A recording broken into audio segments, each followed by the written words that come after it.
Hello students. बच्चों, आज के अपने इस वीडियो लेक्चर में हम आपकी 11th क्लास की जूलॉजी का एक बेहद दिलचस्प और एक बेहद इंपॉर्टेंट टॉपिक आज हम शुरू करने जा रहे हैं। और बच्चों, ये वो टॉपिक होगा जो आपकी एंटायर ह्यूमन फिजियोलॉजी में आपके साथ कनेक्टेड रहेगा, आपको साथ लेकर चलना होगा। चाहे बच्चों फिर वो डाइजेशन एंड एब्जॉर्प्शन हो, चाहे वो breathing and exchange of gases हो, चाहे वो excretive products and there elimination हो, चाहे वो बॉडी फ्लूइड्स एंड सर्कुलेशन हो, चाहे वो न्यूरल कंट्रोल एंड कोऑर्डिनेशन क्यों ना हो। तो इतना याद रखेंगे बच्चों, एक बेहद इंपॉर्टेंट टॉपिक हम शुरू करेंगे। और एक चीज मैं आपको पहले बता दूं, इस टॉपिक में बच्चों कई सारी चीजें ऐसी होंगी, कई सारे एग्जाम्पल्स ऐसे होंगे जिन्हें आपको डायरेक्टली बाय हार्ट करना होगा, आपको मेमोराइज करना होगा। लेकिन मैं आपको यकीन दिला देना चाहता हूं बच्चों, इस टॉपिक को अगर आप मेरी सीक्वेंस में फॉलो करते हैं, अगर आप इस टॉपिक को मेरे फ्लो में समझते चले जाएंगे, तो वो सभी मेमोराइज करने वाली बातें आपके लिए बेहद आसान हो जाएगी। और बच्चों, इस टॉपिक की जो मैं बात कर रहा हूं वो है स्ट्रक्चरल ऑर्गेनाइजेशन इन एनिमल्स, जैसे हम प्यार से नाम देंगे बच्चों एनिमल टिश्यूज। और बच्चों, मैं आपको इतना और बता दूं, ये टॉपिक आपके 11th क्लास के बायोलॉजी के मॉडल नंबर 5 पर दिया हुआ है। साथ ही साथ आपकी ये 11th क्लास की बायोलॉजी के एनसीईआरटी पेज नंबर 100 पर दिया हुआ है। आइए बच्चों, इस टॉपिक को मैं एक बेहद सिंपल वर्ड के साथ शुरू करने जा रहा हूं। मैं उम्मीद करता हूं ये वर्ड आप सभी ने सुना होगा, आपके चेहरे पर मुस्कुराहट भी होगी, and that word is biology. तो आइए बच्चों, इस टॉपिक की हम शुरुआत करते हैं with the most simple word that is biology. तो सुनिए बच्चों, the term biology is actually formed by the fusion of two different terms. एक होता है बच्चों bios and the another one is logos. आप जानते हैं बच्चों, लोगोस वर्ड का मतलब होता है टू स्टडी, यानी किसी चीज का अध्ययन करना। On the other hand the term bios refers to life या फिर लिविंग बींग्स, यानी इन सिंपलेस्ट टर्म अगर मैं आपको बताऊं बच्चों, स्टडी ऑफ लाइफ या फिर study of living beings is known as biology, यानी बच्चों जीवन का अध्ययन कहलाता है जीव विज्ञान। अब आपके सामने एक नया टर्म इंट्रोड्यूस किया है मैंने, दैट इज लाइफ। तो आइए बच्चों, इस लाइफ को हम समझते हैं। जैसा आप जानते हैं बच्चों, फिजिक्स केमिस्ट्री में आप पढ़ते हैं चार्ज एक प्रॉपर्टी है। सिमिलरली लाइफ जो है वो एक ऐसी प्रॉपर्टी बच्चों जिसके पास है उसको कहा जाता है लिविंग, और जिसके पास नहीं है उसको कहा जाता है नॉन लिविंग। तो आप बस इतना याद रखेंगे बच्चों, study of life is known as biology. अब बच्चों, मैं आपको एनसीईआरटी पेज नंबर 100 का फर्स्ट पैराग्राफ समझाने जा रहा हूं, आप मेरे साथ जुड़ने की कोशिश करें।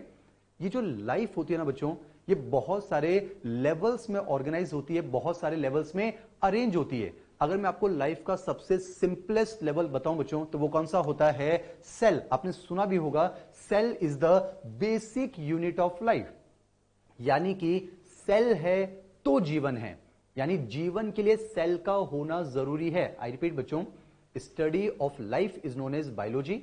लाइफ बहुत सारे लेवल्स में ऑर्गेनाइज होती है। लाइफ का सबसे सिंपलेस्ट लेवल कौन सा होता है बच्चों? सेल।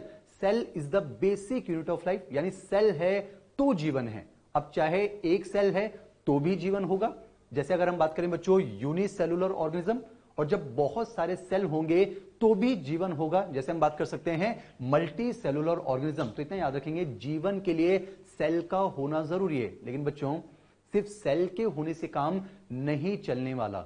जीवन के लिए, लाइफ के लिए बहुत सारी ऐसी बेसिक एक्टिविटीज होती हैं जिनको परफॉर्म करना भी अनिवार्य होता है। जैसे कि बच्चों, आपको कॉम्प्लेक्स फूड को सिंपलेस्ट में तोड़ना, यानी आपको डाइजेशन करना होगा। आपको गैसेस का एक्सचेंज, यानी आपको रेस्पिरेशन करना होगा। आपको चीजों को एक जगह से दूसरी जगह पहुंचाना होगा, यानी आपको सर्कुलेशन करना होगा। आपको नाइट्रोजनस वेस्ट को बॉडी से बाहर एलिमिनेट करना होगा, यानी आपको एक्सक्रीशन भी करना होगा।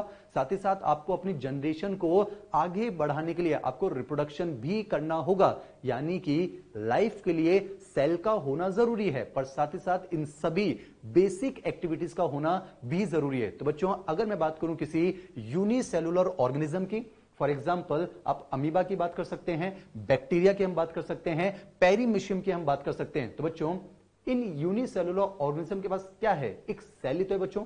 तो इन यूनिसेलुलर ऑर्गेनिज्म में जितनी भी बेसिक एक्टिविटीज हैं, जैसे आपकी एनसीईआरटी ने क्लियरली मेंशन किया है, all the basic activities like digestion, respiration and reproduction are perform by a single cell. चलिए बच्चों, अब मैं आपको ले चलता हूं टुवर्ड्स मल्टी सेलुलर ऑर्गेनिज्म। तो ध्यान सुनिए बच्चों, मल्टी सेलुलर ऑर्गेनिज्म में सिंगल सेल नॉर्मली अकेले काम नहीं करते बच्चों। मल्टी सेलुलर ऑर्गेनिज्म में बहुत सारे सेल्स आपस में मिलकर एक यूनिट का फॉर्मेशन करते हैं and that group of cell, the unit which is formed by the grouping of cells is known as tissue. यानी बस इतना याद रखेंगे बच्चों, सेल मिलके बनाते हैं टिश्यू। मुझे आप इतना बताएंगे टिश्यू वर्ड का इस्तेमाल आप यूनिसेल्यूलर के लिए करेंगे या फिर मल्टी सेल्यूलर?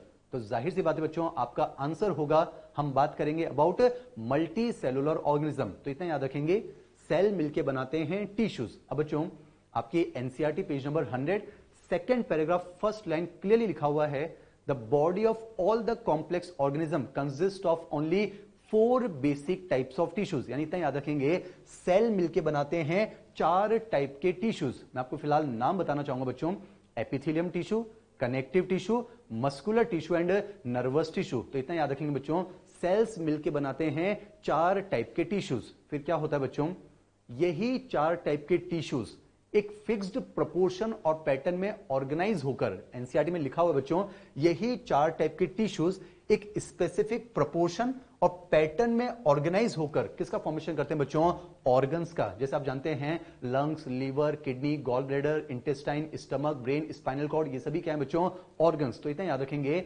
सेल्स मिलके बनाते हैं 4 बेसिक टाइप के टिश्यूज, यही 4 टाइप के टिश्यूज मिलकर बनाते हैं ऑर्गन्स। फिर क्या होता है बच्चों, यही ऑर्गन्स आपस में फिजिकली एंड केमिकली इंटरैक्ट करते हैं बच्चों। आपके एनसीईआरटी ने लिखा है यही ऑर्गन्स आपस में फिजिकली एंड केमिकली इंटरैक्ट करते हैं। मैं आपको एक एग्जांपल बताना चाहूंगा बच्चों, जैसे हम जानते हैं लीवर, आप जानते हैं हमारा लीवर बाइलोब्ड होता है, उसमें लेफ्ट लोब छोटा होता है जबकि राइट लोब बड़ा होता है। आपको पता होगा बच्चों, लीवर के राइट लोब के नीचे एक छोटा सा बैग लाइक स्ट्रक्चर होता है जिसे हम कहते हैं गॉल ब्लैडर। लीवर भी एक ऑर्गन है, गॉल ब्लैडर भी एक ऑर्गन है। जैसे मैं बात कर सकता हूं यहां पर पेनक्रियास बच्चों, पेनक्रियास भी एक ऑर्गन है। और देखिए बच्चों, ये तीनों ऑर्गन्स हमारी स्मॉल इंटेस्टाइन के साथ, जो खुद एक ऑर्गन है, उसके साथ फिजिकली इंटरैक्ट करते हैं with the help of duct system. आपने सुना होगा बच्चों, हिपैटिक डक्ट्स होती हैं, सिस्टिक डक्ट होती हैं, बाइल डक्ट होती हैं, पेनक्रियाटिक डक्ट होती हैं, हिपैटो पेनक्रियाटिक डक्ट होती हैं। यानी बच्चों ये सभी ऑर्गन्स एक नए ऑर्गन के साथ with the help of duct system physically interact करते हैं। साथ ही साथ बच्चों ये आपस में केमिकली इंटरैक्ट भी तो करते हैं। जैसे आप जानते हैं लीवर और गॉल ब्लैडर जो हैं वो स्मॉल इंटेस्टाइन से केमिकली इंटरैक्ट करते हैं with the help of bile juice, जबकि पेनक्रियाज स्मॉल इंटेस्टाइन के साथ केमिकली इंटरैक्ट करता है with the help of pancreatic juice. आइए बच्चों मैं आपको फिर से एनसीईआरटी की तरफ ले चलता हूं। इतना याद रखेंगे, सेल्स मिलकर बनाते हैं 4 बेसिक टाइप्स ऑफ टिश्यूज, यही टिश्यूज एक स्पेसिफिक प्रोपोर्शन और पैटर्न में अरेंज होकर किसका फॉर्मेशन करते हैं बच्चों, ऑर्गन्स का। और यही ऑर्गन्स आपस में फिजिकली एंड केमिकली इंटरैक्ट करके किसका फॉर्मेशन करते हैं बच्चों, ऑर्गन सिस्टम का। जैसे आप जानते हैं हमारे पास कई सारे ऑर्गन सिस्टम हैं, digestive system, respiratory system, circulatory system, excretory system, nervous system, endocrine system, immune system, reproductive system. और इतना याद रखेंगे बच्चों, यही ऑर्गन सिस्टम्स एक डेफिनेट पीरियड ऑफ टाइम में आपस में कंबाइन करके किसका फॉर्मेशन करते हैं बच्चों, एक ऑर्गेनिज्म का। यानी आप कितना याद रखेंगे बच्चों, सेल्स मिलके बनाते हैं tissues, 4 basic types of tissues, यही टिश्यूज मिलके बनाते हैं ऑर्गन्स, यही ऑर्गन्स मिलके बनाते हैं ऑर्गन सिस्टम, और यही ऑर्गन सिस्टम मिलके बनाते हैं ऑर्गेनिज्म। आई रिपीट बच्चों, the study of life is known as biology. Life जो है वो बहुत सारे लेवल्स में ऑर्गेनाइज होती है। उसका सबसे सिंपलेस्ट लेवल कौन सा होता है बच्चों, सेल। सेल मिलके बनाते हैं 4 टाइप के टिश्यूज, टिश्यूज मिलके बनाते हैं ऑर्गन, ऑर्गन मिलके बनाते हैं ऑर्गन सिस्टम, ऑर्गन सिस्टम मिलके बनाते हैं ऑर्गेनिज्म। और एक ऑर्गेनिज्म सर्वाइव करता है, चाहे वो यूनिसेलुलर ऑर्गेनिज्म हो या फिर वो मल्टी सेलुलर ऑर्गेनिज्म हो। मैं फिर से रिपीट कर दूं बच्चों, हम एनसीईआरटी पेज नंबर 100 के फर्स्ट पैराग्राफ को यहां पर समझने की कोशिश कर रहे हैं। मेरे साथ कनेक्ट रहेंगे बच्चों। सेल्स मिलके बनाते हैं टिश्यूज, टिश्यूज मिलके बनाते हैं ऑर्गन्स, ऑर्गन्स मिलके बनाते हैं ऑर्गन सिस्टम, और ऑर्गन सिस्टम मिलके बनाते हैं एक एंटायर ऑर्गेनिज्म। और बच्चों एक ऑर्गेनिज्म सर्वाइव करता है क्यों, क्योंकि एक ऑर्गेनिज्म की बॉडी में चाहे सेल्स हो, चाहे टिश्यूज हो, चाहे ऑर्गन हो या फिर ऑर्गन सिस्टम हो, सबने अपना अपना काम बांट रखा है बच्चों।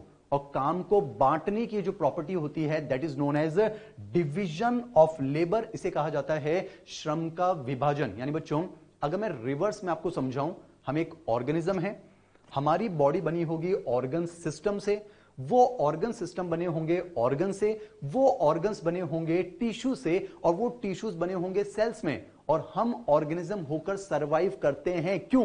क्योंकि हमारी बॉडी में इन सभी स्ट्रक्चर्स ने अपने अपने फंक्शन को डिवाइड कर चुका है, यानी इनमें देखने को मिलता है डिवीजन ऑफ लेबर। मैं आपको एग्जांपल्स के थ्रू समझाता हूं बच्चों, जैसे कि हर एक लेवल पर मैं आपको समझाऊंगा, आप ध्यान सुने बच्चों। जैसे हम बात करें सेलुलर लेवल, हमारी बॉडी में जितने भी सेल्स हैं बच्चों, उन सब ने अपना फंक्शन डिवाइड कर रखा है। जैसे कि मैं एक बहुत ही फेमस सेल की बात करने जा रहा हूं, RBC, red blood cell. Red blood cells का फंक्शन होता है मेनली गैसेस के ट्रांसपोर्टेशन में हेल्प करना।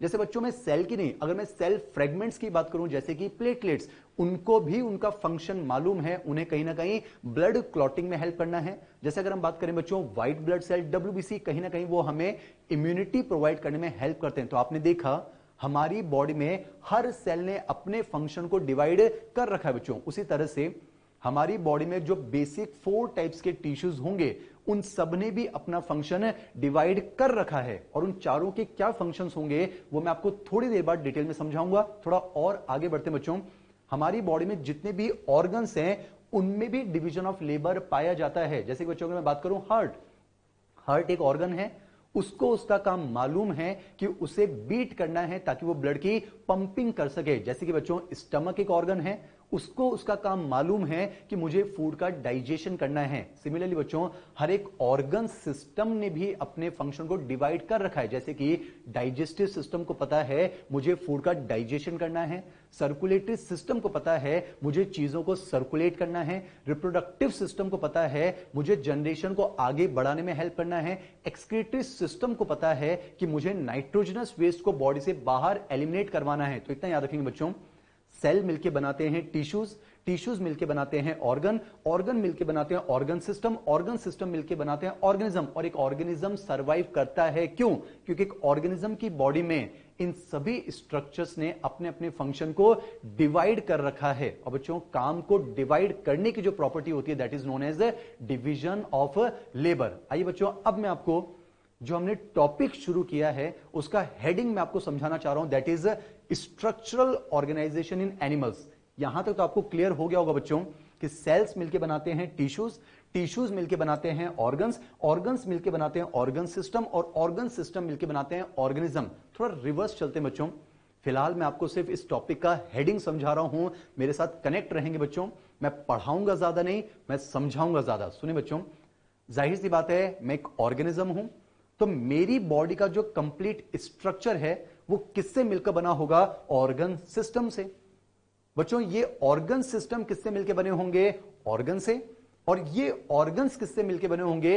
उन्हीं 4 टाइप के टिश्यू से। यानी मैं कह सकता हूं बच्चों उन्हीं 4 टाइप के टिश्यूज ने ऑर्गेनाइज होकर एक ऑर्गेनिज्म की बॉडी का क्या तैयार किया है? स्ट्रक्चर। यानी बच्चों उन्हीं 4 टाइप के टिश्यूज ने एक डेफिनेट टाइम पीरियड में ऑर्गेनाइज होकर, the phenomena of organising is known as organisation. और जाहिर सी बात है बच्चों हम क्या हैं? हम एनिमल हैं। तो मैं कह सकता हूं उन्हीं 4 टाइप के टिश्यू ने ऑर्गेनाइज होकर हमारी बॉडी का क्या डिजाइन किया है? स्ट्रक्चर। तो टॉपिक का हेडिंग है स्ट्रक्चरल ऑर्गेनाइजेशन इन एनिमल्स। अब देखिए बच्चों, इस लेक्चर की शुरुआत मैंने एक वर्ड से की थी, सेल।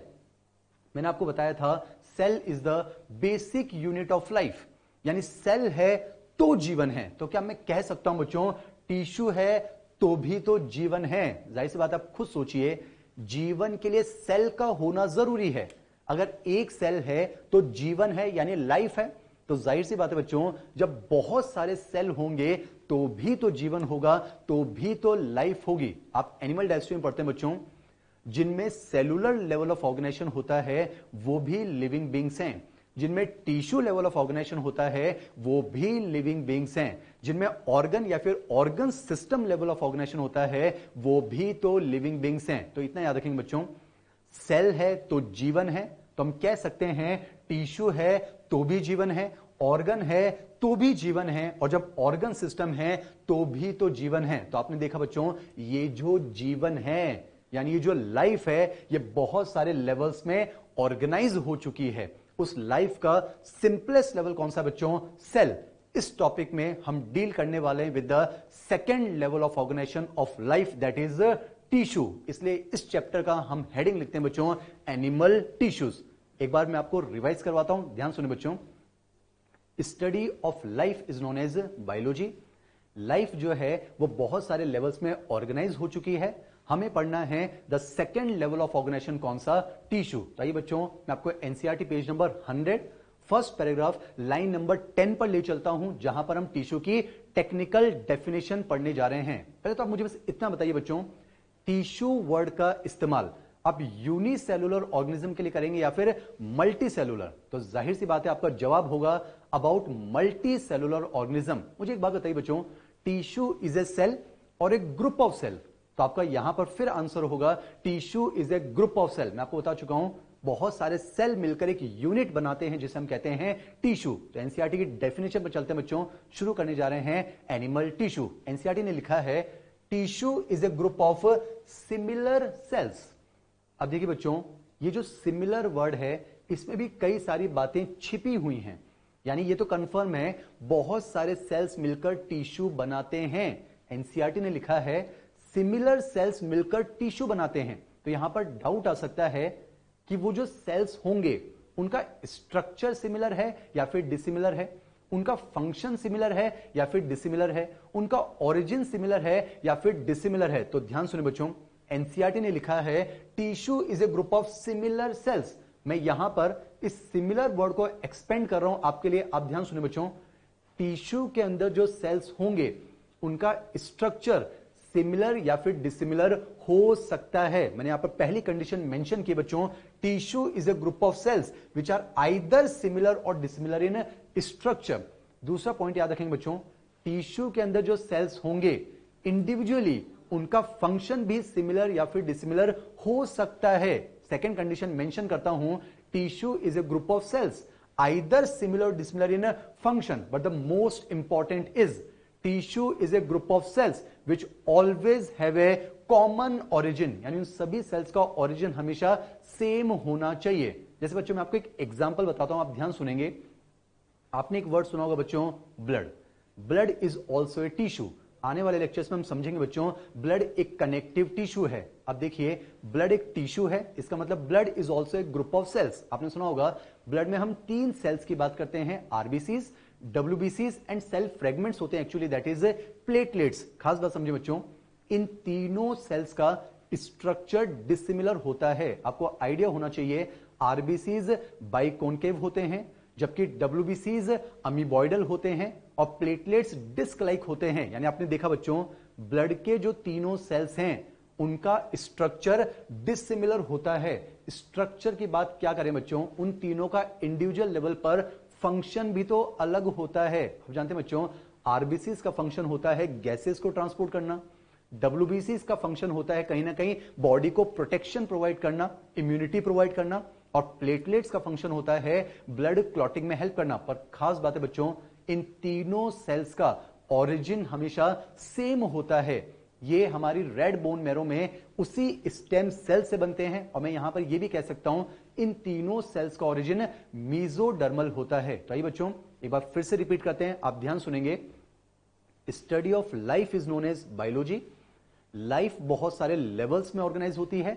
हम लाइफ का सेकेंड लेवल पढ़ने जा रहे हैं, that is tissue. Tissue is a group of similar sales. I repeat, structure similar dissimilar हो सकता है, फंक्शन सिमिलर डिसिमिलर हो सकता है, पर उनका ओरिजिन हमेशा सिमिलर होना चाहिए। और बच्चों टिश्यू की डेफिनेशन यहीं पर कंप्लीट नहीं होती है।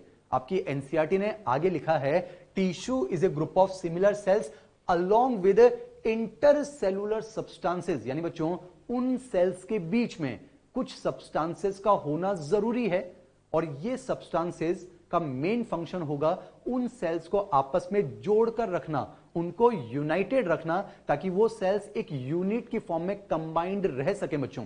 अगर देखिए सेल्स के बीच में सब्सटेंस नहीं होंगे तो सेल्स साथ नहीं रहेंगे, और जब ग्रुप ऑफ सेल ही नहीं होगा तो टिश्यू जैसे ऑर्गेनाइजेशन का फॉर्मेशन नहीं हो सकता है। तो इतना याद रखेंगे बच्चों, tissue is a group of similar cell.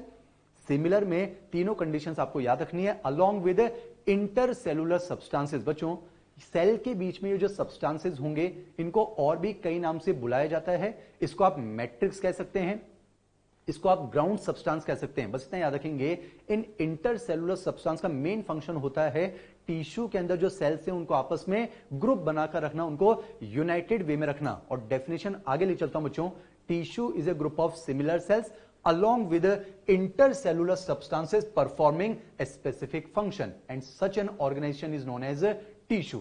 अब देखिए बच्चों, एक बार फिर से रिवाइज करते हैं। बार बार रिवाइज इसलिए कर रहे हैं ताकि आपको इस क्लास के दौरान ही चीजें याद हो जानी चाहिए। तो इतना याद रखेंगे बच्चों, study of life is known as biology. Life बहुत सारे लेवल्स में ऑर्गेनाइज होती है। सेल मिलके बनाते हैं टिश्यू, टिश्यू मिलके बनाते हैं ऑर्गन, ऑर्गन मिलके बनाते हैं ऑर्गन सिस्टम, ऑर्गन सिस्टम मिलके बनाता है ऑर्गेनिज्म। और एक ऑर्गेनिज्म सर्वाइव करता है क्यों? क्योंकि उसकी बॉडी में इन सब ने अपना अपना काम बांट रखा है। काम को बांटना कहा जाता है बच्चों डिवीजन ऑफ लेबर। हम पढ़ रहे हैं the second level of organisation that is tissue. NCERT की definition, tissue is a group of similar cell, either similar disciplinary structure, either similar disciplinary function, always have a common origin along with intercellular substances performing a specific function। कुछ golden की points हैं और ये आपको directly memorise करने होंगे। जैसे कि बच्चों, word animal tissue was coined by Bichat, ये एज इट इज आपके मॉडल में मेंशन है, आप वहां से स्टडी कर सकते हैं। और एक और खास बात बच्चों, जब मॉडल का नाम आया है, मैं चाहूंगा कि इस लेक्चर के या फिर आने वाले लेक्चर्स के दौरान आप अपने मॉडल को अपने सामने रखेंगे ताकि आपको ये कंफर्म हो जाए कि मॉडल को हर एक स्टेटमेंट को हम यहां पर कवर करेंगे। तो आप इतना याद रखेंगे, study of tissue is known as histology. बच्चों, हिस्टो वर्ड का मतलब ही होता है टिश्यू और लॉजी का मतलब होता है टू स्टडी। तो इंपॉर्टेंट चीज याद रखेंगे, study of tissue is known as histology. और हिस्टोलॉजी के फादर भी वही हैं जिन्होंने वर्ड एनिमल टिश्यू दिया था। कौन? बाइचेट। और बच्चों, टिश्यू की जब हम डिटेल्ड स्टडी करते हैं that is known as microscopic anatomy and founder of microscopic anatomy is Marcello Malpighi. अब चलिए बच्चों, मैं आपको फिर से एनसीईआरटी को स्टेटमेंट की तरफ ले चल रहा हूं, आप ध्यान सुनेंगे। सेल मिलके बनाते हैं 4 basic type of tissues. NCERT ने लिखा है the body of all the complex animal consist of only 4 basic type of tissues. यानी बच्चों, इस टॉपिक में एनिमल टिश्यूज में हम 4 बेसिक टिश्यूज के बारे में बात करेंगे। नाम मैं आपको बता चुका हूं, epithelial tissue, connective tissue, muscular tissue and nervous tissue. अब बच्चों, वैसे इस चैप्टर में हम 2 टिश्यूज के बारे में डिटेल में स्टडी करेंगे। The one is epithelial tissue and the another one is connective tissue. बच्चों, जो रिमेनिंग 2 टिश्यूज हैं, मस्कुलर टिश्यू और नर्वस टिश्यू, ये आने वाले अलग चैप्टर्स में आपको डिटेल में बताए जाएंगे।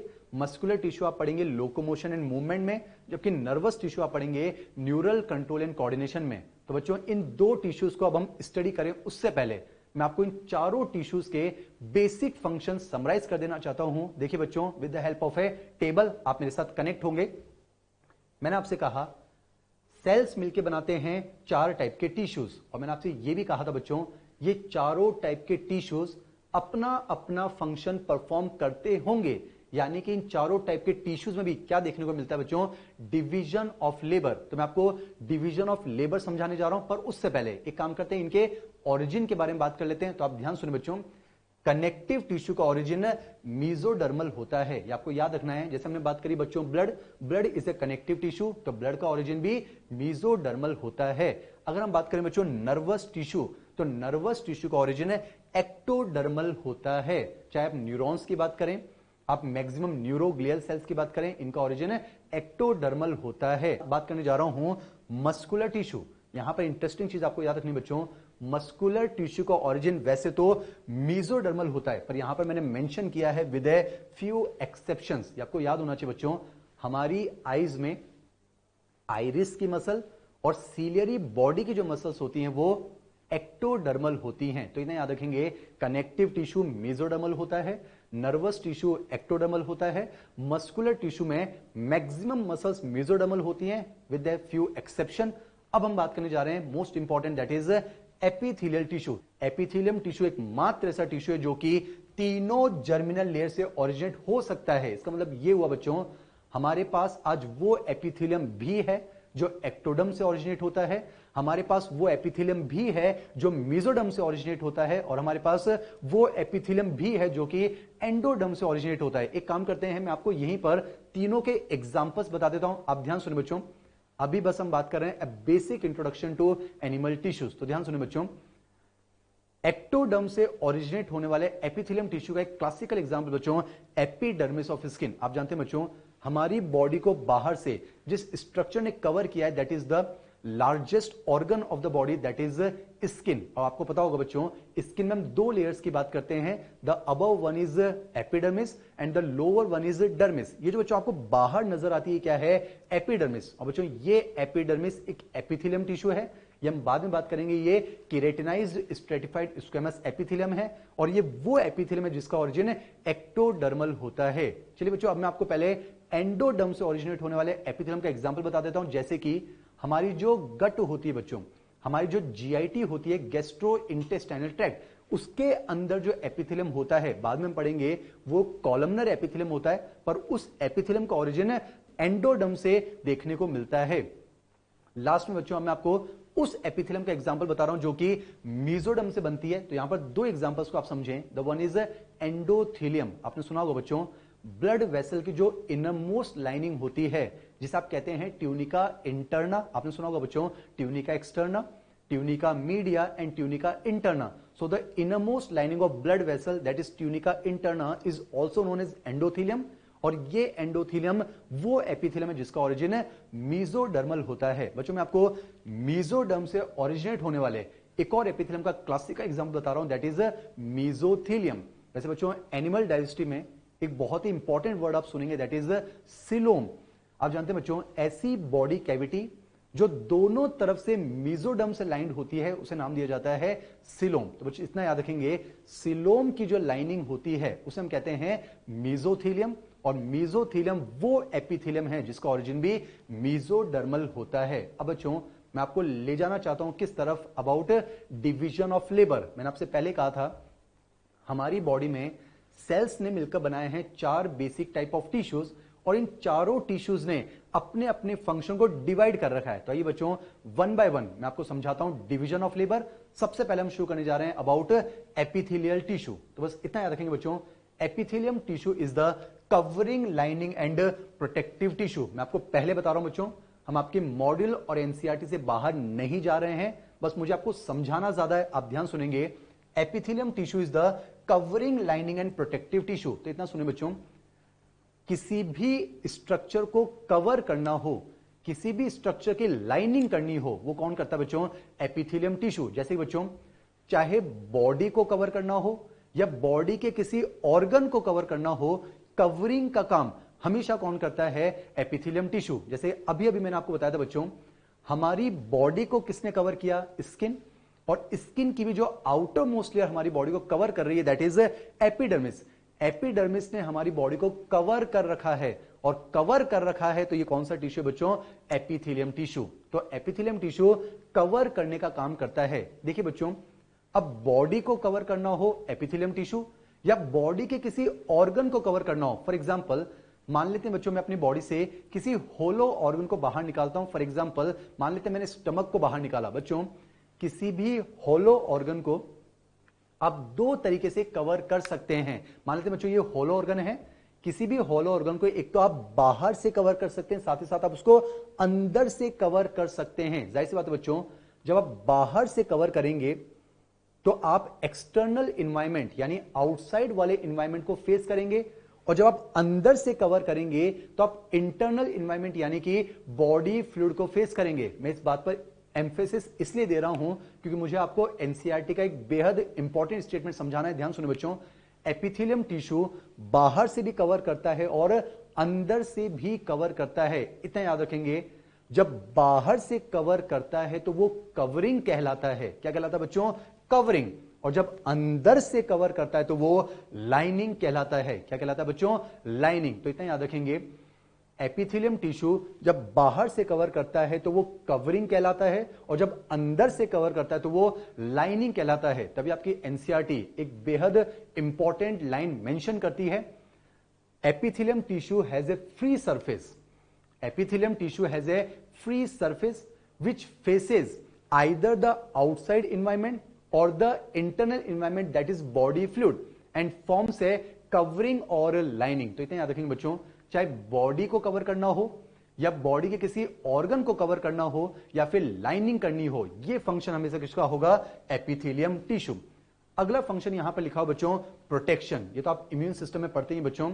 Skin forms the first line of defence. Skin forms the physical barrier for the body, और ये हमें बहुत सारे इन्वेडिंग पैथोजन से प्रोटेक्शन प्रोवाइड करती है। मैं एक बार आपको फिर से रिमाइंड करवा दूं बच्चों, मैं आपको समझा रहा हूं डिवीजन ऑफ लेबर। तो बस इतना याद रखें, कवरिंग करने का काम, लाइनिंग करने का काम और बॉडी को प्रोटेक्शन देने का काम, ये कौन करता है बच्चों?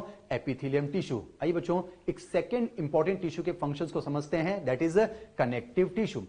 कनेक्टिव टिश्यू के बच्चों 3 मेजर फंक्शन होते हैं। पहला फंक्शन तो नाम से पता चल रहा है, कनेक्ट करना। यहां पर मैंने लिखा है बच्चों कनेक्ट करना, यानी कि हमारी बॉडी में कई सारे स्ट्रक्चर्स होते हैं जिनको आपस में जोड़ने का काम कौन करता है बच्चों? Connective tissue. और बच्चों इस फंक्शन के बेसिस पर अगर मैं आपको कनेक्टिव टिश्यू के एग्जांपल बताऊं तो मेरे पास 2 क्लासिकल एग्जांपल हैं। The one is ligament and the another one is tendon. वैसे आने वाले लेक्चर्स में हम इन्हें डिटेल में पढ़ेंगे, फिलहाल हम बात कर रहे हैं basic introduction of division of labour. आप जानते हैं बच्चों लिगामेंट आइडेंटिकल स्ट्रक्चर जैसे कि बोन से बोन को कनेक्ट करता है, और जो टेंडन है वो मसल और बोन को कनेक्ट करता है। तो लिगामेंट और tendon are also examples of connective tissue. अगले फंक्शन की तरफ बढ़ते बच्चों, ध्यान सुनेंगे। कनेक्टिव टिश्यू बॉडी में चीजों को ट्रांसपोर्ट भी करता है, यानी चीजों को एक जगह से दूसरी जगह पहुंचाने में कौन सा टिश्यू हेल्प करता है? That is connective tissue. और आपके दिमाग में एग्जांपल्स आ रहे होंगे। इस फंक्शन के बेसिस पर कनेक्टिव टिश्यू के 2 क्लासिकल एग्जांपल्स हमारे पास हैं। The one is blood and the another one is lymph. और आप विश्वास नहीं करेंगे बच्चों, आपके एम्स 2018 में ये बेहद सिंपल क्वेश्चन पूछा गया है। क्वेश्चन ये था, blood and lymph are the examples of which tissue, और उसका आंसर गया था कनेक्टिव टिश्यू। चलिए बच्चों तीसरे फंक्शन की तरफ बढ़ते हैं, ध्यान सुनेंगे। कनेक्टिव टिश्यू हमारी बॉडी को सपोर्ट प्रोवाइड करता है, यानी हमारी बॉडी को या बॉडी के ऑर्गन्स को सहारा प्रदान करता है कौन सा टिश्यू? Connective tissue. और इस फंक्शन के बेसिस पर अगर मैं आपको कनेक्टिव टिश्यू के 2 क्लासिकल एग्जांपल बताऊं, the one is bone and the another one is cartilage. तो आप इतना याद रखेंगे बच्चों, कवरिंग, लाइनिंग और प्रोटेक्शन, ये किसका फंक्शन है? Epithelium tissue. कनेक्ट करना, ट्रांसपोर्ट करना और बॉडी को सपोर्ट प्रोवाइड करना, ये किसका फंक्शन होगा? Connective tissue. आपको फिर रिमाइंड करवाना चाहूंगा, हम पढ़ रहे हैं डिवीजन ऑफ लेबर। चलिए बात करते हैं अगले टिश्यू के फंक्शन के बारे में, दैट इज मस्कुलर टिश्यू।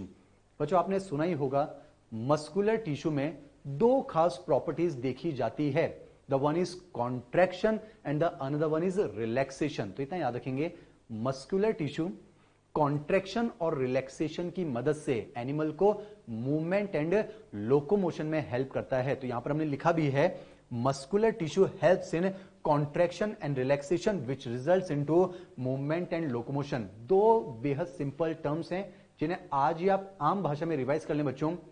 हिलना डुलना कहलाता है मूवमेंट, लेकिन अगर आप इस तरह से हिलते डुलते हैं कि आपकी पोजीशन चेंज हो जाए, आपकी लोकेशन चेंज हो जाए, then such movements are known as locomotion. तो इतना याद रखेंगे, कॉन्ट्रैक्शन और रिलैक्सेशन की मदद से एनिमल को मूवमेंट एंड लोकोमोशन में जो टिश्यू हेल्प करता है, that is muscular tissue. Now understanding the division of labour of the last tissue, that is nervous tissue और न्यूरल टिश्यू। तो आप इतना याद रखेंगे बच्चों, नर्वस टिश्यू की प्रॉपर्टी है, नर्व इंपल्स को जनरेट करता है, नर्व इंपल्स को कंडक्ट करता है ताकि बॉडी के बाकी स्ट्रक्चर्स की एक्टिविटीज को रेगुलेट किया जा सके। आइए बच्चों एक बार जल्दी से हम रिवाइज करते हैं, अभी तक जो हमने पढ़ा आप ध्यान से सुनेंगे। Study of life is known as biology. Life एक ऐसी कैरेक्टरिस्टिक प्रॉपर्टी है जिसके पास उसको कहा जाता है लिविंग, जिसके पास नहीं है उसको कहा जाता है नॉन लिविंग। लाइफ बहुत सारे लेवल्स में ऑर्गेनाइज हो चुकी है, cells, tissues, organs, organ system और एक ऑर्गेनिज्म। और एक ऑर्गेनिज्म की बॉडी में इन सभी स्ट्रक्चर्स में एक प्रॉपर्टी देखी जाती है, that is division of labour. अब देखिए बच्चों, मैंने आपसे पहले कहा एनिमल टिश्यूज टॉपिक में हम 2 टिश्यूज को डिटेल में पढ़ने जा रहे हैं। तो सबसे पहले एक बेहद इंपॉर्टेंट टिश्यू जो हम शुरू करने जा रहे हैं, दैट इज एपिथेलियम टिश्यू। आप मेरे साथ कनेक्ट होंगे, आपके मॉड्यूल का भी पहला पेज चल रहा है बच्चों, और हम एनसीईआरटी के पेज नंबर 101 पर आ चुके हैं। आइए शुरू करते हैं बच्चों, एपिथेलियम टिश्यू। एपिथेलियम टिश्यू में शुरुआत के जो 2 पॉइंट्स हैं वो आपको डायरेक्टली याद रखने बच्चों। पहला पॉइंट तो ये, एम्ब्रायनिक डेवलपमेंट के दौरान, भ्रूण अवस्था के दौरान सबसे पहले ओरिजिनेट होने वाला टिश्यू कौन सा होता है बच्चों? Epithelium tissue. तो आपको याद रखना है, during embryonic development epithelium tissue originates first. Second point को आप याद रखेंगे बच्चों, एपिथेलियम टिश्यू में रीजनरेशन पावर मैक्सिमम होती है। बच्चों आप जानते हैं कहीं पर भी जब री वर्ड लग जाता है इसका मतलब वो रिपीटिशन की बात कर रहा है, फिर से दोहराने की बात कर रहा है। जैसे आपने सुना होगा रिवीजन, किसी चीज को पहली बार देखते हैं वो विजन कहलाता है, उसी चीज को फिर से देखते हैं वो रिवीजन कहलाता है। आपके लिए 11th क्लास का रिवीजन चल रहा है, तो इतना याद रखेंगे बच्चों, एपिथेलियम टिश्यू में रीजनरेशन पावर प्रेजेंट होती है, या फिर मैं कहना चाहूंगा मैक्सिमम होती है। आपको पता होगा बच्चों, minimum regeneration capacity is present in nervous tissue. आप रीजन भी जानते हैं, बिकॉज न्यूरॉन्स लैक्स सेंट्रियोल, तो उनमें डिवीजन नहीं हो सकता है। तो इतना याद रखेंगे, एपिथेलियम टिश्यू एम्ब्रायनिक डेवलपमेंट के दौरान सबसे पहले ओरिजिनेट होने वाला टिश्यू है। एपिथेलियम टिश्यू में रीजनरेशन पावर मैक्सिमम होती है। अब चलिए बच्चों, समय को जल्द से जल्द यूटिलाइज करते हुए मैं आपके सामने एपिथेलियम टिश्यू का स्केच बनाने जा रहा हूं, आप मेरा साथ देंगे। ध्यान सुने बच्चों, एपिथेलियम टिश्यू में एक काम करते हैं, एपिथेलियम हम बाद में बनाएंगे, पहले हम क्या बनाते हैं? टिश्यू। और आप जानते हैं बच्चों, टिश्यू का मतलब होता है a group of cell along with intercellular substance और इंटरसेलुलर मैट्रिक्स। तो देखिए मैंने क्या किया बच्चों, मान लेते हैं मैंने यहां पर एक सेल बनाया है, सेल के अंदर ये जो राउंड स्ट्रक्चर आपको दिख रहा है बच्चों, ये है nucleus, the biggest cell organelle. अब जाहिर सी बात है बच्चों, आप जानते हैं एक सेल कभी टिश्यू का फॉर्मेशन नहीं कर सकता। एपिथेलियम हम बाद में बात करेंगे, पहले मैं टिश्यू बना रहा हूं। टिश्यू बनाना है तो ग्रुप ऑफ सेल होना चाहिए। तो देखिए मैंने क्या किया है, यहां पर मैंने 3 सेल्स का यहां पर ग्रुप बनाया है। जाहिर सी बात है इनके बीच में इंटरसेलुलर सब्सटेंस यानी मैट्रिक्स का होना भी कंपलसरी है। तो देखिए बच्चों क्या होगा, इन सेल्स के बीच में यहां पर मैंने इंटरसेलुलर सब्सटेंस यानी मैट्रिक्स भर दी है, जिससे कि ये सेल्स एक ग्रुप में रहेंगे, यूनाइटेड वे में रहेंगे। तो देखिए बच्चों, group of cell along with intercellular substance हो गया है, यानी कि टिश्यू तो हो गया है। लेकिन मैंने आपको अभी बताया बच्चों, जितने भी कॉम्प्लेक्स एनिमल है उनकी बॉडी में 4 बेसिक टाइप ऑफ टिश्यूज हैं। तो ये तो कनेक्टिव टिश्यू भी तो हो सकता है, ये मस्कुलर टिश्यू भी तो हो सकता है, ये नर्वस टिश्यू भी तो हो सकता है। तो कैसे पता चलेगा कि एक एपिथेलियम टिश्यू है? तो वेरी इंपॉर्टेंट, आपको याद रखना है बच्चों, एपिथेलियम टिश्यू एकमात्र ऐसा टिश्यू है जिसमें सेल्स यूनिफॉर्म लेयर की फॉर्म में अरेंज होते हैं, कॉम्पैक्टली अरेंज होते हैं। आप खुद दिमाग लगाइए बच्चों, अगर सेल्स लेयर की फॉर्म में अरेंज नहीं होंगे, अगर सेल्स कॉम्पैक्टली अरेंज नहीं होंगे, तो शायद वो किसी की कवरिंग नहीं कर पाएंगे, वो लाइनिंग नहीं बना पाएंगे, वो किसी भी स्ट्रक्चर को प्रॉपरली प्रोटेक्शन नहीं दे पाएंगे। तो बस इतना याद रखेंगे, एपिथेलियम टिश्यू एकमात्र ऐसा टिश्यू है जिसमें सेल्स हमेशा लेयर की फॉर्म में अरेंज होते हैं। और ये लेयर की फॉर्म में अरेंज इसलिए हो पाते हैं बच्चों, because the cells are compactly packed. और ये कॉम्पैक्टली पैक्ड इसलिए हो पाते हैं क्योंकि जो इंटरसेलुलर सब्सटेंस होते हैं, जो इंटरसेलुलर मैट्रिक्स होती है, वो बहुत ही कम होती है। तो एनसीईआरटी के 2 स्टेटमेंट आपके सामने रख रहा हूं, आप ध्यान सुने बच्चों।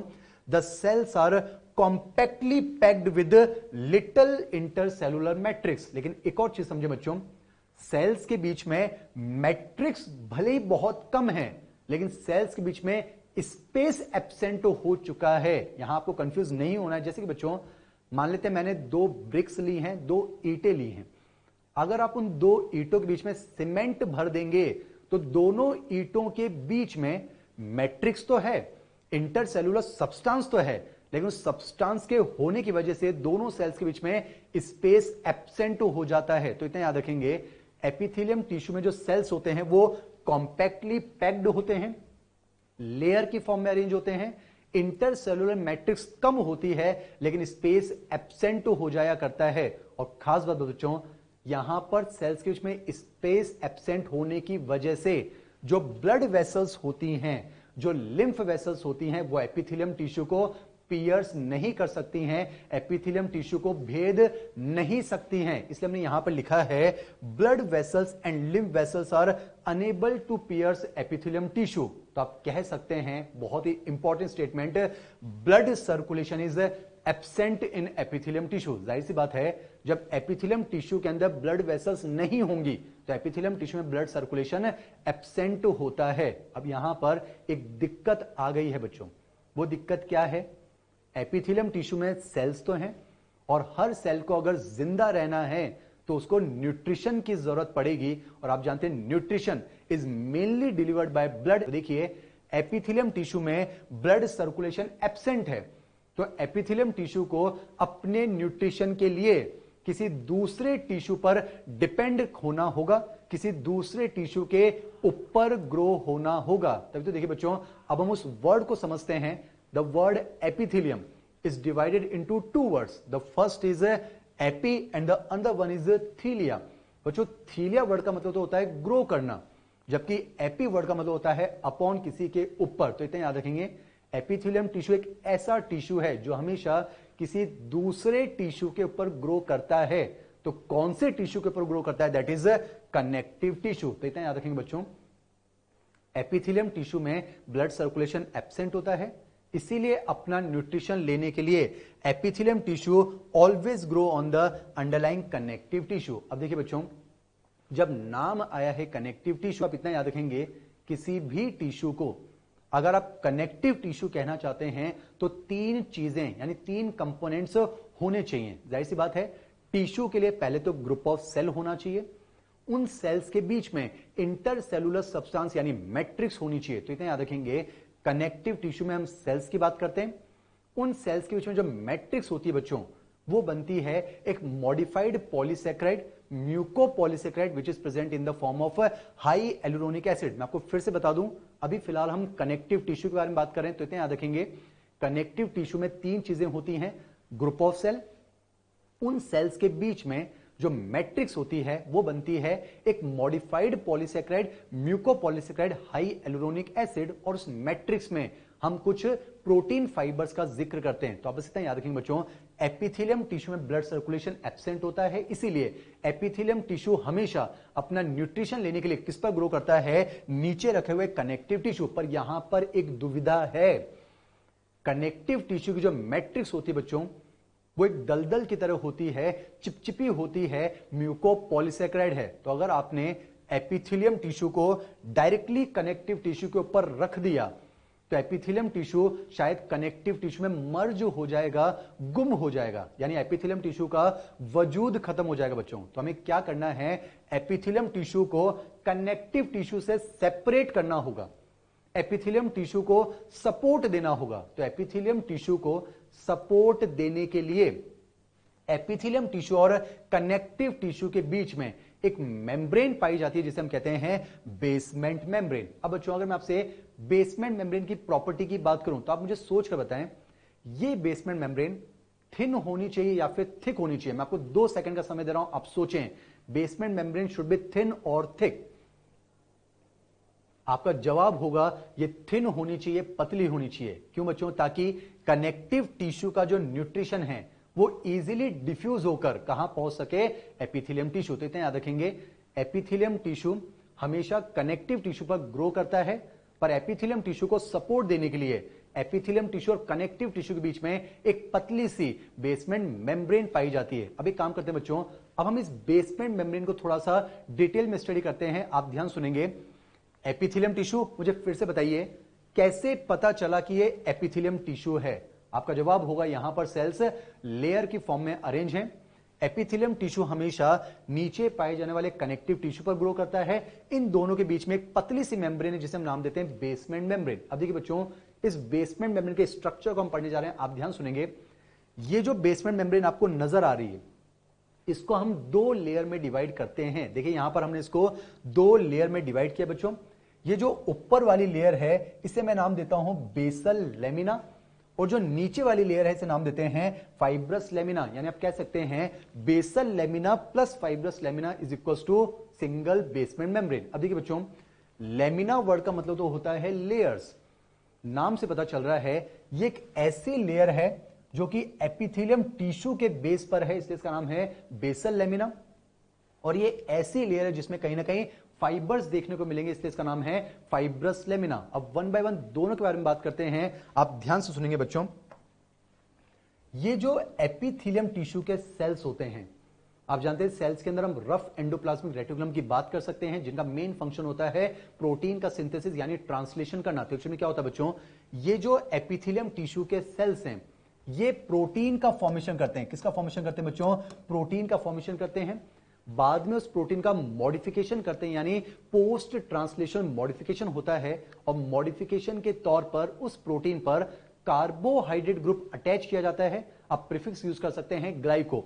तो ऐसा प्रोटीन जिस पर ग्लाइको अटैच हो, हम कह सकते हैं ग्लाइकोप्रोटीन। तो एक्चुअली में क्या होता है बच्चों, एपिथेलियम टिश्यू के जो सेल्स होते हैं ये ग्लाइकोप्रोटीन का फॉर्मेशन करते हैं, और साथ ही साथ उस ग्लाइकोप्रोटीन को ये अपनी बेसल सरफेस से सिक्रीट कर दिया करते हैं। यानी एपिथेलियम टिश्यू के जो सेल हैं ये ग्लाइकोप्रोटीन बनाते हैं, और बनाने के बाद उस ग्लाइकोप्रोटीन को अपनी निचली सतह से सिक्रीट कर देते हैं, और ये ग्लाइकोप्रोटीन यहां पर एक्युमुलेट हो जाता है, और ग्लाइकोप्रोटीन के एक्युमुलेशन से एपिथेलियम टिश्यू के बेस पर ये जो लेयर तैयार हुई है इसे नाम दिया जाता है बेसल लेमिना। यानी मैं कह सकता हूं basal lamina is made up of glycoprotein and it is formed और सिक्रेटेड बाय एपिथेलियम टिश्यू और एपिथेलियल सेल्स। आइए बच्चों हम बात करते हैं अबाउट फाइब्रस लेमिना। आप ध्यान सुनेंगे, फाइब्रस लेमिना के नीचे कौन है बच्चों? Connective tissue. मैंने आपसे कहा था कनेक्टिव टिश्यू में हम सेल्स की बात करेंगे, हाई एलुरोनिक एसिड से बनी मैट्रिक्स की बात करेंगे, और हम कुछ प्रोटीन फाइबर्स की बात करते हैं जैसे collagen fibre, elastic fibres and reticular fibre. तो एक्चुअली में क्या होता है बच्चों, कनेक्टिव टिश्यू की जो मैट्रिक्स होती है यानी हाई एलुरोनिक एसिड, उसका मूवमेंट हमें फाइब्रस लेमिना में देखने को मिलता है।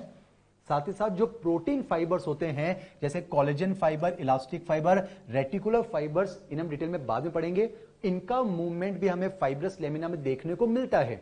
लेकिन जो कनेक्टिव टिश्यू के सेल्स होते हैं उनका मूवमेंट हमें इस लेयर में देखने को नहीं मिलता है। तो बस इतना याद रखेंगे, हाई एलुरोनिक एसिड और प्रोटीन फाइबर से मिलकर बेसमेंट मेम्ब्रेन की जो लेयर तैयार हुई है इसी का नाम क्या है?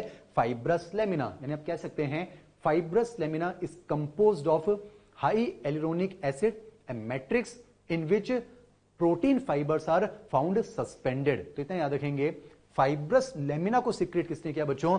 Connective tissue. अब इंपॉर्टेंट स्टेटमेंट आप ध्यान से सुनेंगे, basal lamina is secreted by epithelium tissue, on the other hand fibrous lamina is secreted by connective tissue. तो अगर आपसे सवाल पूछा जाए basement membrane is secreted by which tissue, तो आपका आंसर होना चाहिए both epithelium and connective tissue.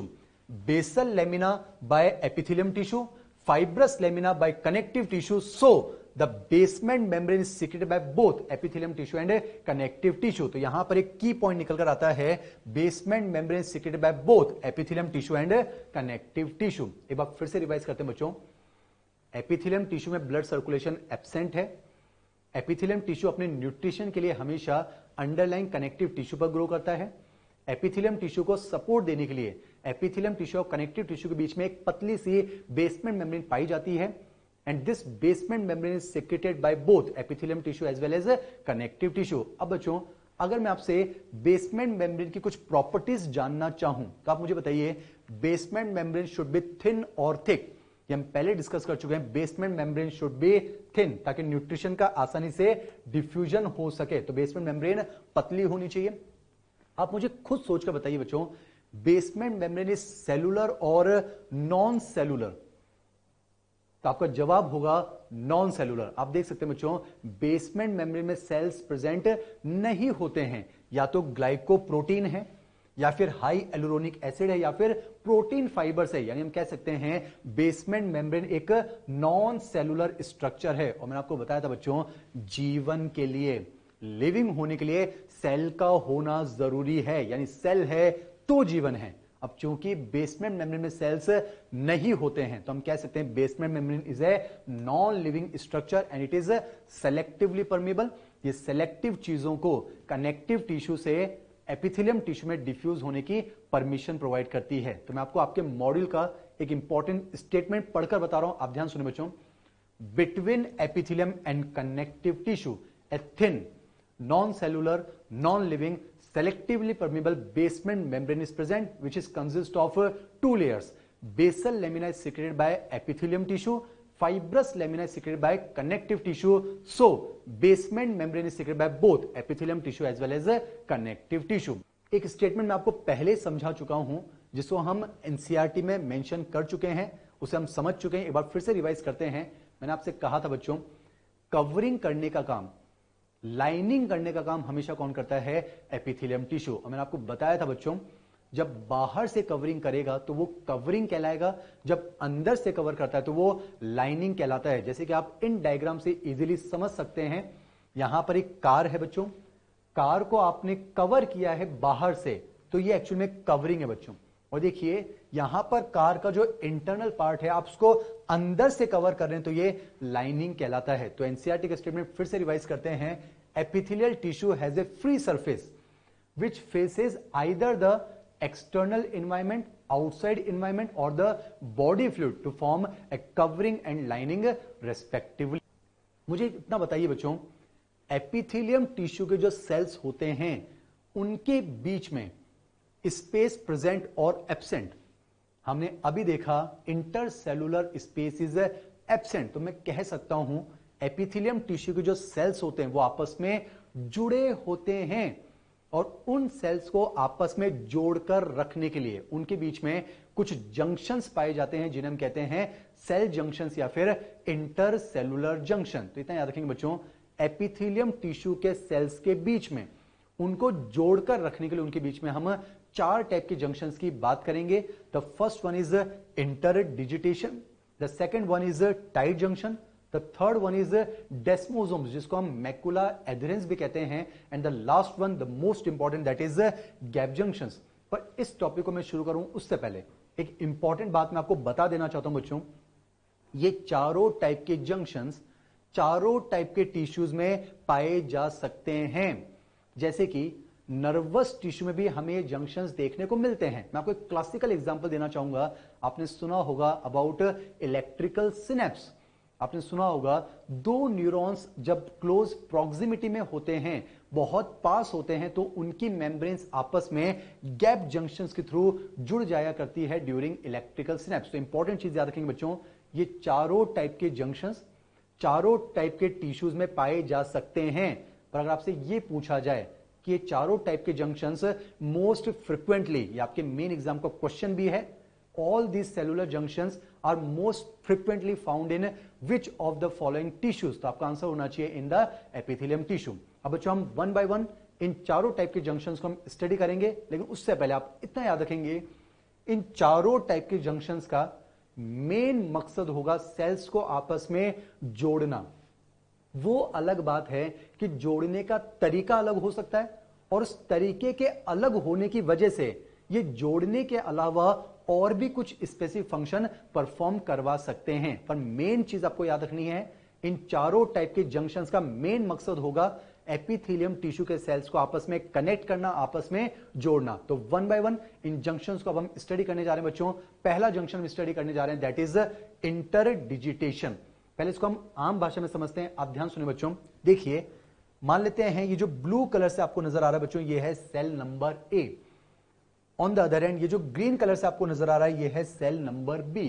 तो ध्यान से देखिए बच्चों, किसी भी सेल के बाहर की तरफ जो स्ट्रक्चर होता है उसे हम कहते हैं प्लाज्मा मेम्ब्रेन या फिर सेल मेम्ब्रेन। तो देखिए क्या होता है बच्चों, ये जो सेल है इसकी प्लाज्मा मेम्ब्रेन से, जो एडजेसेंट प्लाज्मा मेम्ब्रेन है हम उनकी बात करेंगे, इसकी प्लाज्मा मेम्ब्रेन से कुछ फिंगर लाइक प्रोसेस अराइज हो चुके हैं। आप देख सकते हैं इस सेल की जो प्लाज्मा मेम्ब्रेन उससे कुछ फिंगर लाइक प्रोसेस अराइज हो चुके हैं। और बच्चों बायोलॉजी में फिंगर्स के लिए हम एक वर्ड यूज करते हैं डिजिट्स। आप स्केलेटल सिस्टम पढ़ते हैं, उंगलियों को हम डिजिट्स कहेंगे। आपने डिजिटल फॉर्मूला भी पढ़ा होगा, तो बस इतना याद रखेंगे, इस सेल की प्लाज्मा मेम्ब्रेन से कुछ फिंगर लाइक प्रोसेस निकलते हैं, डिजिट्स निकलते हैं। सिमिलरली जो एडजेसेंट सेल है उसकी बगल वाली प्लाज्मा मेम्ब्रेन से भी कुछ फिंगर लाइक प्रोसेस निकलते हैं, यानी डिजिट्स निकलते हैं। और खास बात क्या बच्चों, दोनों एडजेसेंट सेल्स की जो फिंगर लाइक प्रोसेस होते हैं वो आपस में इंटरलॉक हो जाते हैं, कनेक्ट हो जाते हैं। जैसे कि मान लेते हैं ये कोई सेल नंबर 1, ये सेल नंबर 2, इसकी प्लाज्मा से निकले कुछ फिंगर लाइक प्रोसेस, इसकी प्लाज्मा से निकले कुछ फिंगर लाइक प्रोसेस यानी डिजिट्स, और दोनों सेल्स के डिजिट्स आपस में इंटरलॉक हो जाते हैं और इन डिजिट्स के इंटरलॉक होने की वजह से इन दो सेल्स के बीच में अब ये जो जंक्शन तैयार हुआ है इसी का नाम क्या बच्चों? इंटरडिजिटेशन। समझे बच्चों? शन का मतलब है फिनोमेनन, इंटर का मतलब होता है बीच में, तो दो सेल्स के बीच में डिजिट्स के जुड़ने का जो फिनोमेनन है, जो स्ट्रक्चर है, दैट इज नोन एज इंटरडिजिटेशन। मकसद याद रखेंगे, सेल्स को आपस में जोड़ना। तो आपको इतना याद रखना है, इंटरडिजिटेशन में दो एडजॉइनिंग सेल्स के प्लाज्मा मेम्ब्रेन से बनते हैं कुछ फिंगर लाइक प्रोसेस और वो आपस में इंटरलॉक होकर जो जंक्शन बनाते हैं उसे कहा जाता है इंटरडिजिटेशन। एक चीज आपको अभी याद रखनी बच्चों, interdigitations are mainly found in stretchable epithelium, और ये आपको बाद में लॉजिक समझ में आएगा, फिलहाल आप इतना याद रखेंगे, interdigitations are mainly found in stretchable epithelium, that is transitional epithelium. चलिए बच्चों, moving on to the next type of cell junction, that is tight junction. देखिए बच्चों, मकसद है सेल्स को आपस में जोड़ना। देखिए टाइट जंक्शंस में आम भाषा में हम क्या कहते हैं? The plasma membrane of to adjacent sales fuse to each other at some places to form junctions known as tight junction। यानी हम ये कहते हैं टाइट जंक्शन में दो एडजेसेंट सेल की जो प्लाज्मा मेम्ब्रेन होती है वो आपस में फ्यूज हो जाती है, और जब प्लाज्मा मेम्ब्रेन आपस में फ्यूज हो जाएगी तो उन सेल्स के बीच में से किसी भी चीज का लीकेज नहीं हो पाएगा। यानी आपके एनसीईआरटी लिखती है बच्चों, in tight junction the plasma membrane of the adjacent cell fuses to each other and this junction prevents the leakage of substances across the tissue। अब एक्चुअली बच्चों प्लाज्मा मेम्ब्रेन किस तरह से फ्यूज होती है वो मैं आपको यहां समझाना चाह रहा हूं। आपने एक वर्ड सुना होगा बच्चों, ट्रांस मेम्ब्रेन प्रोटीन। मान लेते हैं बच्चों ये कोई सेल है, मान लेते हैं ये इसकी इधर वाली प्लाज्मा मेम्ब्रेन है। बच्चों आप जानते हैं प्लाज्मा मेम्ब्रेन के आर पार जो प्रोटीन होता है that is known as transmembrane protein, that is known as transmembrane protein. अब समझिए बच्चों, एक्चुअली में दो एडजेसेंट सेल्स हैं, उनके जो ट्रांस मेम्ब्रेन प्रोटीन्स होते हैं वो आपस में इंटरलॉक होते हैं, ये हम डेस्मोसोम में भी देखेंगे, लेकिन यहां पर सारे ट्रांस मेम्ब्रेन प्रोटीन एक यूनिफॉर्म लाइन में बिना स्पेस छोड़े इंटरलॉक हो जाया करते हैं। जैसे बच्चों मेडिकल कॉलेज की बुक्स का आप डायग्राम देख सकते हैं, ये सेल ए है, ये इसकी प्लाज्मा मेम्ब्रेन, ये सेल बी है, ये इसकी प्लाज्मा मेम्ब्रेन। अब देखिए बच्चों सारे ट्रांस मेम्ब्रेन प्रोटीन एक यूनिफॉर्म वे में एक लाइन की फॉर्म में आपस में इंटरलॉक हो जाते हैं। बिल्कुल ऐसा लगता है माने कि दो कपड़ों को आपने स्टिच कर दिया है, आपने उनकी सिलाई कर दी है। और जब ऐसा होगा बच्चों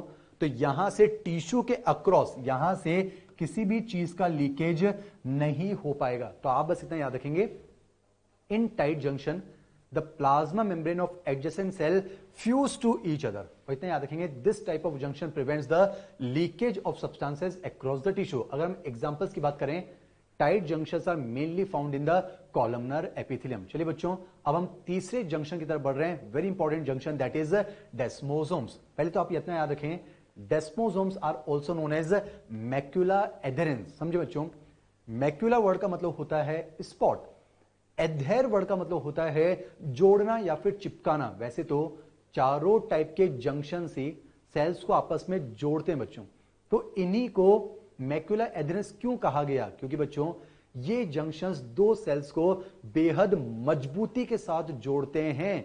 तभी तो एनसीईआरटी ने मेंशन किया है, these junctions perform cementing to keep neighbouring cells together. जिस तरह से सीमेंट दो ईंटों को बेहद मजबूती के साथ जोड़ती है, उसी तरह से बच्चों डेस्मोसोम्स दो सेल्स को बेहद मजबूती के साथ जोड़ते हैं। तो अगर आपसे सवाल पूछा जाए वो कौन सा जंक्शन है जो दो सेल्स को बेहद मजबूती के साथ जोड़ेगा ताकि आपको मैकेनिकल स्ट्रेंथ मिल सके, आपको मैकेनिकल सपोर्ट मिल सके, तो आपका आंसर होना चाहिए डेस्मोसोम्स यानी macula adherens. These junctions provide cementing between the neighbouring cells. अब देखिए बच्चों ये जंक्शन कैसे बनते हैं वो मैं आपको समझा रहा हूं, आप ध्यान से सुनेंगे। देखिए मान लेते हैं ये है सेल नंबर 1, वैसे सेल पूरा इस तरह से है, ये उसकी उधर वाली प्लाज्मा में यहां पर दिखाई गई है। सिमिलरली यहां पर है सेल नंबर 2, ये इसकी इधर इसके क्लोज प्लाज्मा यहां पर आपको दिखाई गई है। खास बात क्या बच्चों, ये सेल नंबर 1 की प्लाज्मा है, ये रेड कलर से दिखाए गए ट्रांस मेम्ब्रेन प्रोटीन। सिमिलरली ये एडजेसेंट सेल के ट्रांस मेम्ब्रेन प्रोटीन, और देखिए बच्चों ये ट्रांस मेम्ब्रेन प्रोटीन आपस में ओवरलैप हो जाया करते हैं इंटरलॉक हो जाते हैं। ध्यान सुनेंगे ताकि गलती ना हो जाए। ट्रांस मेम्ब्रेन प्रोटीन आपस में इंटरलॉक हो गए हैं, ओवरलैप हो जाया करते हैं। और देखिए बच्चों, यहां पर इन ट्रांस मेम्ब्रेन प्रोटीन को स्ट्रेंथ देने के लिए जंक्शन खुद मजबूत होगा, तभी तो वो मजबूती प्रदान करेगा। तो देखिए बच्चों, ये जो ट्रांस मेम्ब्रेन प्रोटीन हैं, ये एक डिस्क लाइक प्रोटीन प्लेट में एम्बेडेड हो जाया करते हैं। ये जो ग्रीन कलर से आपको दिख रही है, ये है डिस्क लाइक प्रोटीन प्लेट। और इस डिस्क लाइक प्रोटीन प्लेट में केराटिन जैसे प्रोटीन से बने कुछ इंटरमीडिएट फाइबर्स होते हैं, वो इस प्लेट में एम्बेडेड हो जाया करते हैं। और केराटिन लाइक प्रोटीन से बने वो जो इंटरमीडिएट फाइबर्स होते हैं, उन्हें नाम दिया जाता है टोनोफाइब्रिल्स। तो इतना याद रखेंगे बच्चों, transmembrane protein of the two adjacent cells overlap with each other.